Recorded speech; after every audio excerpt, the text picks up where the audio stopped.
this is what they came up with. Geez, come on, have some gumption, have some math. And I thought they were going to do something. And what did they do? They cratered the damn stock market and gave us nothing. Well, We're recording? Oh, shit. We have a clip here from Jim Cramer, everybody. Obviously, we had the Trump tariff disaster rollout, markets losing. Dow lost like 2,000 points today.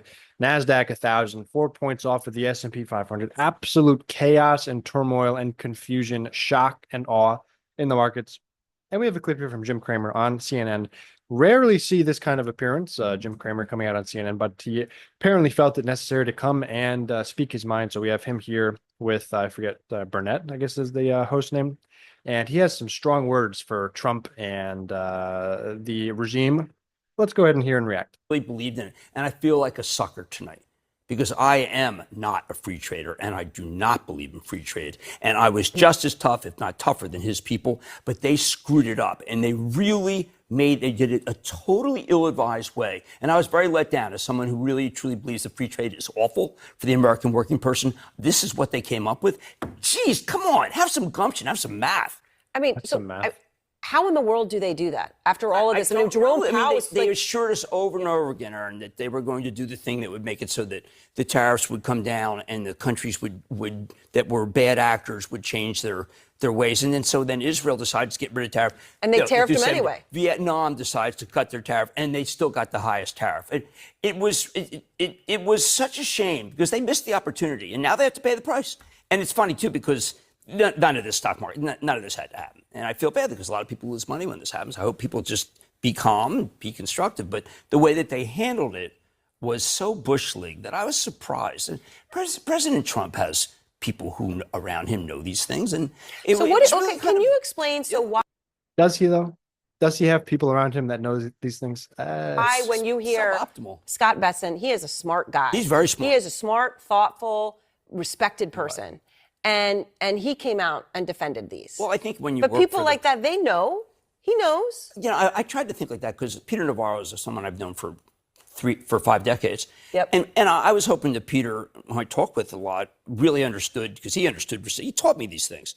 And I know he knows what reciprocal tariff really is. And he didn't deliver on that. And that was a shame because there was such a great opportunity to course correct and make it so all these people who have taken advantage of our country repeatedly and wiped out all of the jobs in small towns, wiped out my father's job. This is one of the reasons why I've always felt like this. It's ridiculous how badly we've been taken advantage of. And I thought they were going to do something. And what did they do? They cratered the damn stock market and gave us nothing. Well, I just want to emphasize again, I think it's so important to emphasize where you're coming from. Because there are some who will come out and say, well, Free trade, Larry Kudlow, your old friend. I know, that we always had a very flashpoint with me and Larry. Right, was about free trade, and they'll make the economic argument for it, and they'll make, right, that you're not actually coming from that. You would have been open. You're not ideologically opposed to the concept of what they were trying to do. Not at all. But they didn't do it. They made a bargain with the devil. They decided to get rid of the American working person's good job with a good pension and sacrifice it so we could get cheap goods. And they never thought for a minute, the Republicans or Democrats, what would happen to those towns and those people, and they were left behind. And I always felt that was horrendous. A president comes along that's going to do something about it, and this is what he does? Part of the reason, and you and I are friends for a long, long time, but many people know our relationship for this one moment. Not this moment, but a moment. Know it for decades of my so fortunate to be friends with you and your family. And you. I think what you can feel the real disappointment. Again, I'm not an economist. I find it interesting. I sort of casually like to appreciate these things to try to understand what's going on. I'm not an economist, but my general understanding is I've heard the points like Jim Cramer has made and like others have made is that in theory, in concept, this is the right idea. That they are identifying a core rot of a problem in all of this outsourcing that's gone on in exchange for cheap consumer goods that has hollowed out small rural towns, manufacturing hubs, and led to a lot of pain for a lot of people for a long time. And that finally there is somebody, i.e. Trump, ostensibly, talking about a solution to fix it in an idea that in theory makes sense, but that the rollout for this and that what it looks like, and obviously from the shock of the market reaction in real life, is that this is chaos and this is messy and this is childish and that this is just terrible. that everything about this is not, functional. It's not realistic. It's sloppy. And that's why you have like a black swan like reaction in the market, is that people are not confident in the vision of what's been laid out here.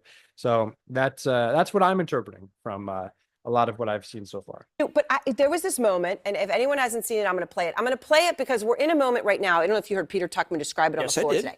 That it was a feeling like in COVID, of just feeling a darkness and a fear and on that floor that people hadn't felt. And it was a horrible feeling. It makes you feel sick. And there was another moment, he mentioned COVID, there was one other moment. And that moment was that horrible crash when nobody thought they could even get money out of an ATM. Right. No, it was us. And you said it like it was at that time. I want to play the moment. He has no idea.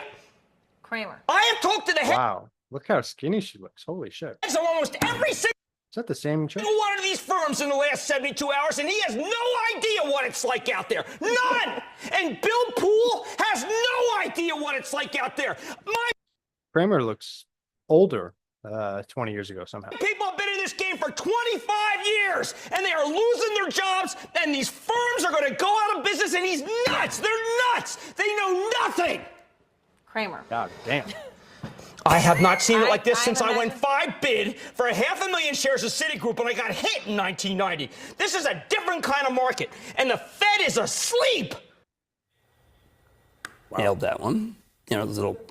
Obviously is very much less medicated than me now, or maybe just younger and a little more fiery. But yeah, that was 2007. You and I both knew, and I was getting tired of trying to be calm and trying to be like you are supposed to be on TV. Right. But I always felt comfortable with you, and I know that. I just said, oh shit, excuse me. That's down like That's all right. Restoration sound like Hardware Gary Friedman. My said- friend is going to be on tomorrow at RH. I'm going to have him on. Oh, you're going to have him Yeah, on? Gary, Good. I've known him for a long Well, I time. want to know what it's like in that moment when you look down at your computer you on lose your 100 call. points. When you drop 100 points, you're But stuck. here we are, and Yeah. I understand it's a different Yeah, moment but in just some cursed on senses. CNN. But I'm sorry. It's another moment like that, though. Well, okay, where so you come let's- out and let's put it people in- should know better, and they don't. Okay, so let's put it in perspective. Then I was worried about my paycheck. I was worried about all the banks failing. I was worried that Bernanke didn't know what he's doing, and he didn't. That Tim Geithner was a terrific Treasury Secretary, but he didn't understand. And what I saw happening was just the unraveling of the Republic. This is not that. This is a man-made issue that can be corrected through some thought. Maybe get the Treasury Secretary more involved. Maybe explain to the people why you wanted to do this. But this is nothing. And by the way, like a that. man-made issue. It is an issue It's made by man-made. one man. Right. So it's true. And there were others who were around him who didn't give him good He has advice. enablers. But this can be, and look, and I know he's going to have to dig in his heels because that's his nature. But the economy is stronger. Unemployment is very, very low still. We still have a fantastic Fed chief in Jay Powell, who's a remarkable person, an adult in the room who will do the right thing now because they just created inflation. They didn't seem. Which, by the way, that's like a little silver lining here. Well, a couple of silver linings for people that I know. The elephant in the room is that the meme of Jim Cramer being wrong about everything, or that, basically just whatever Jim Cramer recommends, do the opposite of, for better and for worse, if you want to really believe or buy fully into that meme. And the other positive that we have is that Jerome Powell, who, really miraculously, adeptly, expertly weaved us through, before, in, and out of the pandemic with Fed monetary policy. He did a great job. He's very calm, steady voice, obviously very, very smart. It goes without saying. But, it's not just Trump steering the ship here. Obviously he's the biggest, loudest, most obnoxious voice in the room, but there are some adults still left in the federal government. If you're looking for a silver lining. Seem to realize. I mean, I thought that President Trump won in part because he realized that there was so much inflation. Well, they just gave you far more inflation. That was a shame. And now you got people hoarding. Forget that. I mean, I'll see you at Costco on Saturday. I love Costco, but not because I'm hoarding. But I do buy gold for Costco, and I like gold. But I just feel that they just did the wrong thing, Aaron. But it's not something that is catastrophic. The stock market will recover, But this is not 2007 when so many people lost everything. Yeah, well, and let's hope that they can course correct. Hopefully not. Hopefully not. You know, talking about the economy being on steady, sturdy ground. I don't know. I don't know how steady the economy is. We barely have a middle class. Most people are working poor. We're being propped up by 10% of the consumers, and that's like now you add. We just got out of an inflationary cycle, rate hike cycle. We're still high on rates. They haven't been able to fully come down yet because inflation has been sticky.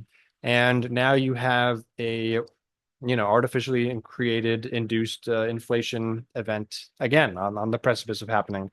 If they really, keep their foot on the gas and go forward with this, we'll see. Let me know what you guys think about this whole situation. Drop a like, comment, subscribe, and I'll talk to you guys